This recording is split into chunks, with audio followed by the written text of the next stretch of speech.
अस्सलामु अलैकुम वरहमतुल्लाहि वबरकातुहू नहमदुहु व नुसल्ली अला रसूलिहिल करीम अम्मा बाद अऊज़ु बिल्लाहि मिनश शैतानिर रजीम बिस्मिल्लाहिर रहमानिर रहीम। हाँ, तो अब तुम मुझसे कहने आई हो कि मैं अपना रास्ता बदल लूँ। अफ़ज़ा, जिन्होंने तुम्हें भेजा है, आयशा, जिन्होंने तुम्हें भेजा है, उन्हें बताओ। 3 दोस्त थे, 3 मुसाफिर थे। एक उनकी डगर थी। पहला उस पर चला और चलता चलता अपनी मंजिल तक पहुंच गया, अल्लाह का महबूब। फिर दूसरा चला और उसी राह पर चला और वो भी चलता चलता अपनी मंजिल तक पहुंच गया, अबू बकर सिद्दीक। अब तीसरा चल रहा है। अगर उन्हीं की राह पर चलेगा तो अपनी मंजिल तक पहुंचेगा, अगर इधर उधर हुआ भूल भटक जाएगा। उन्हें जाकर बता दो, मेरे दोनों साथी जिस राह पर चले मैं भी उसी राह पर चलूँगा, यहाँ तक कि मेरा अल्लाह मुझे मेरे दोनों साथियों से मिलाएगा। अल्लाह कैसे मिलाएगा? नमाज में खंजर लगा दो, नमाज फजर की नमाज पढ़ा करो। एकदम गिरे हुए, मुंह छुपा हुआ था। उसने 7 वार किए खंजर के, तब फिर गिरे। पहली सब वालों को तो पता था पीछे नहीं है। हज़रत अब्दुल्ला लपक कर आगे खड़े हुए और नमाज शुरू कर दी। कुछ लोग उसको पकड़ने के लिए आगे गए। आगे जाकर उसने अपने आप को खंजर मार लिया, खुदकुशी कर ली। उठाकर मकान पर ले गए, दूध पिलाया गया तो फिर दूध आंखों से बाहर निकलने लगा। कहने लगे, मौत का पैगाम आया है। हज़रत अब्दुल्ला ने अपने बेटे को बुलाकर कहा, बेटा, जाकर अम्मा आयशा से कहना, उमर अमीरुल मोमिनीन न कहना, अमीरुल मोमिनीन नहीं कहना, उमर बिन खत्ताब कब्र में अपने दोनों साथियों के साथ जगह चाहता है। अगर मुझे इजाज़त मिली तो मुझे वहाँ दफन करना, और अगर मुझे इजाज़त ना मिली तो मुझे किसी आम कब्रिस्तान में दफन करना। हज़रत अब्दुल्ला तशरीफ़ ले गए। हज़रत आयशा वहाँ बैठी रो रही थी। कहा, अम्मा जान, मेरा बाप अमीर उमर बिन खत्ताब कब्र में अपने दोनों साथियों के साथ जगह चाहता है। तो हज़रत आयशा रज़ी अल्लाह ताला अन्हु रोने लगी। पहले भी रो रही थी। कहा, अब्दुल्ला, ये जगह तो मैंने अपने लिए बचा कर रखी थी कि मैं भी अपने ख़्वाम दरख्वाफ़ के साथ एक जगह पर सो जाऊँगी, लेकिन अगर उमर की ख्वाहिश है तो वो मुझसे ज़्यादा इस जगह का हकदार है। बेटे ने वापस आकर कहा, मुबारक हो अब्बा जान, इजाज़त हो गई।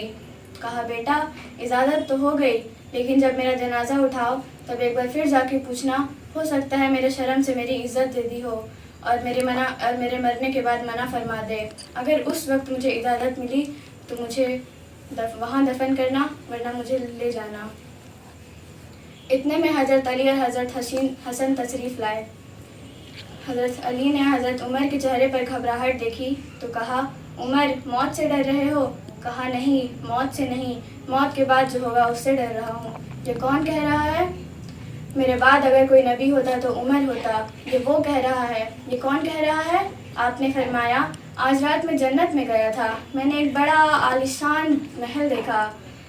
मैंने पूछा, ये किसका है? मुझे बताया गया, ये आपके गुलाम उमर बिन खत्ताब का है। ये कौन कह रहा है? मौत से नहीं, मौत के बाद डर रहा हूँ। आप यूँ मस्जिद में एंटर किए, इधर लोग, इधर हसन, इधर उमर और इधर अबू बकर। आपने दोनों का यूँ हाथ पकड़ लिया और फरमाया, मैं क़यामत के दिन ऐसे ही उठूँगा, मेरे इधर अबू बकर और इधर उमर होगा। ये वो कह रहा है, मौत से नहीं, मौत के बाद जो होगा उससे डर रहा हूँ। हज़रत अली ने फरमाया, क्यों डरते हो? मैं गवाही देता हूँ। मैंने हमारे नबी के मुँह से कई दफ़ा सुना है कि जन्नत में बड़े उम्र के सरदार अबू बकर और उमर। कहा, क़यामत के दिन गवाही दोगे? कहा, हाँ, मैं भी गवाही दूंगा और मेरा बेटा हसन भी गवाही देगा। मौत की आहट हुई। उनका सर अपने बेटे की गोद पर था। कहा, मेरा सर मुझे ज़मीन पर रख दो। तो उन्होंने सर यहाँ से हटाकर यहाँ रख दिया।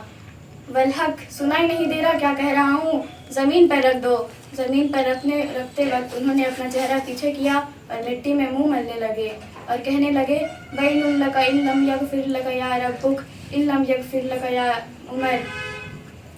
अगर आज तुझे तेरे रब ने माफ़ न किया तो तू हलाक हो गया। ए उमर, अगर आज तेरे रब ने तुझे माफ़ न किया तो हलाक हो गया। ये कौन कह रहा है? ये कौन कह रहा है? उमर। इतने कहते कहते उनकी जान निकल गई। हज़रत शुएब ने वसीयत फरमाई कि जब उमर ने मुझे कहा था मेरे मौत के बाद मेरा जनाजा शुएब पढ़ाएगा। जनाजा पढ़ाया गया। जनाजे को उठाकर हज़रत आयशा के घर पर रोकने को कहा गया। बाकी तो किसी को पता नहीं था। हज़रत حضرت عبداللہ آگے بڑھے اور دستک دی. کہا اماں جان میرا باپ دروازے پر کھڑا ہے, اندر آنے کی اجازت ہے؟ حضرت عائشہ نے فرمایا ہم عمر کو خوش آمدید کہتے ہیں, اور باہر تشریف لے گئی. پھر حجرہ مبارک میں قبر کھودی گئی. حضرت عبداللہ بن خواص فرماتے ہیں میرے کندھے پر کسی نے ہاتھ رکھا. میں نے پیچھے مڑ کر دیکھا تو حضرت علی کھڑے رو رہے تھے اور فرما رہے تھے اے عمر, میں جانتا تھا تیری جگہ کوئی نہیں لے سکتا, یہاں تیرے علاوہ کسی کا حق نہیں ہے. وما علینا الا البلاغ. السلام علیکم ورحمۃ اللہ وبرکاتہ. اگر ویڈیو اچھی لگی ہو تو چینل کو سبسکرائب, لائک اور شیئر ضرور کریں.